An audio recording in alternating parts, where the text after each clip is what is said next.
Status menikah, suami 1, anak 4, dan cucu hampir 2. Ini adalah pendidikan saya, ada PGTK, PAI, kemudian master manajemen, kemudian manajemen pendidikan Islam. Pekerjaan banyak ya Bu, kalau kata suami saya, mama itu pengacara, pengangguran banyak acara. Ibu lanjut Bu. Ayah bunda yang dirahmati,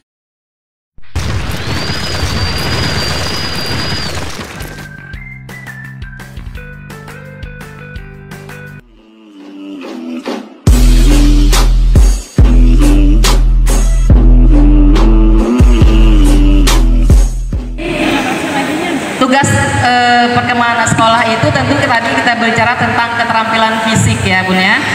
Keterampilan fisik yang diperlukan oleh anak-anak usia SD itu adalah bermain. Ya, bermain. Kemudian sebagai makhluk yang sedang tumbuh, mengembangkan sikap yang sehat dengan teman sebaya. Dia perlu bersosialisasi, dia perlu bermain. Kemudian belajar bergaul dengan teman sebayanya. Kebayang nggak Bu kalau kita punya anak gak punya kawan, sendiri terus di rumahnya, jarang ngomong sama kedua orang tuanya, di sekolah juga gak punya teman, sedih nggak ya Bu? Sedih Bu. Kemudian mulai mengembangkan peran sosialnya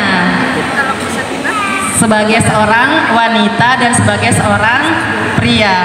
Kemudian mengembangkan keterampilan dasar seperti membaca, menulis, dan berhitung. Ini adalah tugas perkembangannya anak SD. Ya, lanjut Bun. Selanjutnya adalah pertumbuhan fisiknya cenderung stabil. Nah, kita ketika bicara perkembangan fisiknya, perkembangan fisik cenderung stabil. Kemudian keterampilan geraknya itu mulai mengalami kemajuan pesat, semakin lancar dan lebih terkoordinasi dibandingkan dengan sebelumnya. Kemudian gerak dasar anak laki-laki itu lebih unggul dibandingkan anak yang perempuan. Anak laki-laki itu menyukai aktivitas gerak ya, lari-lari, loncat, apalagi sepak bola ya. Pokoknya gerakan-gerakan yang menantang itu lebih disukai oleh anak laki-laki. Kemudian anak perempuan itu lebih menyukai hal-hal yang sifatnya lembut.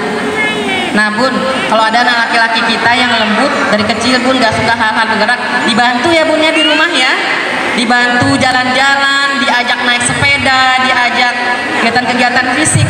Karena sekarang ini banyak laki-laki jadi-jadian, perempuan jadi-jadian, laki-laki jadi-jadian.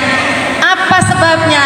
Sebabnya adalah ketika masa perkembangan SD, kita sebagai orang tua tidak mengajarkan tugas perkembangan dengan baik kepadanya. Kita anak laki-laki senangnya menyulam, senangnya apalagi Bu, pokoknya segala hal yang tidak mengeluarkan fisik ya, tidak bergerak ya. Yang terjadi apa? Lemah dan gemulai. SD-nya kadang-kadang belum terlihat, SMP yang mulai. Kalau hari ini banyak laki-laki jadi-jadian, perasaan ketika SD jarang nampak ya laki-laki jadi-jadian.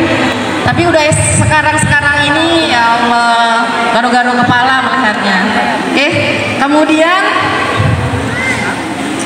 ganteng-ganteng, cantik-cantik laki-lakinya tuh, kalah perempuan. Lanjut Bun. Kemudian moral. Nah, harus dikembangkan moralnya Bun ya. Anak SD itu harus sudah bisa memahami aturan, norma, dan etika yang berlaku di masyarakat. Perilaku moral anak banyak dipengaruhi oleh pola asuh kedua orang tuanya dan lingkungan sekitar. Nah, kalau anak ibu sudah usia SD masih suka ribut di masjid atau suka teriak-teriak depan rumah, ibu tarik, ibu sampaikan, abang, kita tidak boleh mengganggu ketenangan tetangga kita. Kalau dia belum tahu tentang aturan-aturan tersebut, maka ibu harus mengajarkannya karena ini masuk dalam perkembangan moral. Kalau dia terlewat Bu, sulit nanti memperbaikinya. Nah, kemudian ketika dalam keluarga anak ini dididik dengan baik oleh kedua orang tuanya, terbiasa berbicara lembut, kemudian mengucapkan kata maaf, minta tolong, terima kasih, kemudian santun kepada yang lebih tua, lembut kepada yang lebih kecil, kalau lewat mengucapkan permisi. Insya Allah kalau habit ini sudah terbentuk dari rumah, keluar rumah pun akan melakukan hal yang sama. Walaupun lingkungan itu ikut mempengaruhi, tetapi lingkungan rumah itu yang sudah terbentuk dengan baik juga akan dibawa keluarnya dengan baik. Dia bisa memfilter mana yang baik yang harus dia ikuti dan mana yang tidak baik yang harus dia ikuti. Ya, lanjut. Kemudian emosi, perkembangan emosinya. Nah, jadi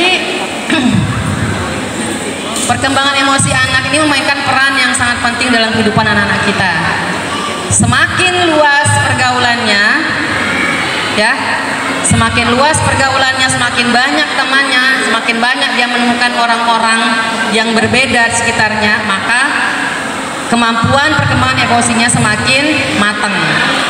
Ya Bun ya, kalau dia hanya bergaul dengan ibunya, dengan ayahnya, ketemu sama orang luar yang cara bicaranya suka marah atau segala macam, dia akan kaget.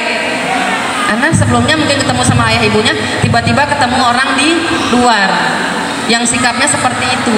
Nah, tapi kalau misalnya anak ini kita kenalkan juga dengan situasi, nah ini bukan rumah, di rumah seperti ini karena begini cara mama dan papa mendidikmu. Ketika kamu berada di luar ketemu orang yang suaranya kuat, nah kamu harus pahami juga. Bisa jadi dia ngomongnya keras bukan karena dia marah, tapi mungkin dia dari orang suku lain, misalnya dari Batak misalnya gitu kan. Kalau orang Batak ngomongnya keras-keras, tapi dia nggak marah, mereka baik hati, cuman cara bicaranya seperti itu. Ketemu sama orang Jawa yang lembut-lembut, gitu kan. Nah itu beda lagi. Nah mungkin di Jawa itu orang Jawa tuh kalau ngomong tuh lembut. Jadi anak-anak juga harus kita berikan pemahaman tentang bagaimana perilaku orang lain, sehingga semakin dia bergaul dengan banyak orang maka semakin matang perkembangan emosinya. Kemudian juga ketika anak memiliki teman yang banyak, ya Bun ya, dia juga bisa mengendalikan emosinya. Yang tadinya misalnya anak SD dia masih suka pemarah, kemudian ketika TK dia juga suka tantrum, SD-nya masih kelas 2 sudah mulai kurang, kelas 3 masih berkurang, kelas 4 itu sudah bisa menghargai orang lain. Dia nggak akan marah-marah lagi ketika misalnya kita ajak keluar atau menyakiti perasaan orang lain juga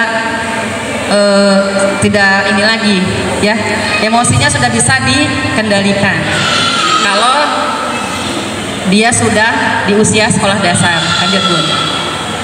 Anak 6 tahun memahami konsep emosi yang lebih kompleks, dia sudah cemburu, emosinya tuh sudah ada sedih, bangga, kehilangan. Nah itu Bu, kalau biasanya kan marah saja sama sedih, tapi kalau sudah SD itu udah nambah lagi rasa bangga dan rasa kehilangan. Kemudian 7-8 tahun anak sudah bisa mengontrol emosinya kepada orang lain. Kemudian usia 11-10 tahun emosinya sudah terkondisikan. Nah usia 12-15 tahun sudah lebih fleksibel. Kalau ada anak ibu suka marah usia segini, cek Bu ya, jangan sampai anak kita usia sudah dewasa emosinya belum stabil. Nah kemudian perkembangan sosialnya tadi sudah ya, anak harus berinteraksi dengan orang lain, dengan guru, dengan teman-temannya, kemudian dengan masyarakat sekitar di mana dia berada. Lanjut Bun. Kemudian nih Bu, yang mempengaruhi perkembangan sosial anak itu ada keluarga, ada kematangan emosi, dan ada status ekonomi, ya. Kenapa ini masuk status ekonomi? Karena ternyata di lingkungan masyarakat itu masih menganggap, oh dia anaknya siapa? Oh ini anak orang kaya, ini anak orang miskin. Itu masih Bu sampai hari ini, walaupun ibaratnya sudah kita jelaskan berkali-kali, tetapi serasa masyarakat itu masih ada yang seperti itu, dan ini berpengaruh kepada perkembangan sosialnya. Lanjut Bun. Nah Bu, karakteristiknya anak usia SD ya Bu lihat suka bermain, suka bergerak, kemudian suka bermain dalam kelompok, kemudian suka melakukan sesuatu secara langsung, praktek, dia lebih suka daripada berteori. Kemudian cenderung cengeng, sulit memahami perasaan orang lain atau sulit memahami pembicaraan orang lain ketika masih SD. Jadi harus kita yang membantunya. Kemudian senang diperhatikan dan suka meniru orang lain. Jadi kalau anak ibu tidak ingin terwarnai oleh lingkungan, maka warnailah anak kita dengan lebih baik dengan sikap, emosi yang baik, sosial yang baik, kemudian kemampuan berpikir yang baik. Dari rumah sudah kita bekalin. Ketika dia melangkah keluar, maka lingkungan mewarnai, tetapi lingkungan keluarga itu lebih mendominasi. Lanjut Bun. Oke, lanjut Bun. Ya, oke. Mungkin itu Bu Erni ya. Akan dilanjutkan dengan tanya jawab. Sebenarnya masih adakah selainnya? Oh, tinggal itu ya. Aduh, hidup sendirian tanpa kekasih. Cukup sekian, terima kasih. Kalau ada yang bertanya, kami persilahkan.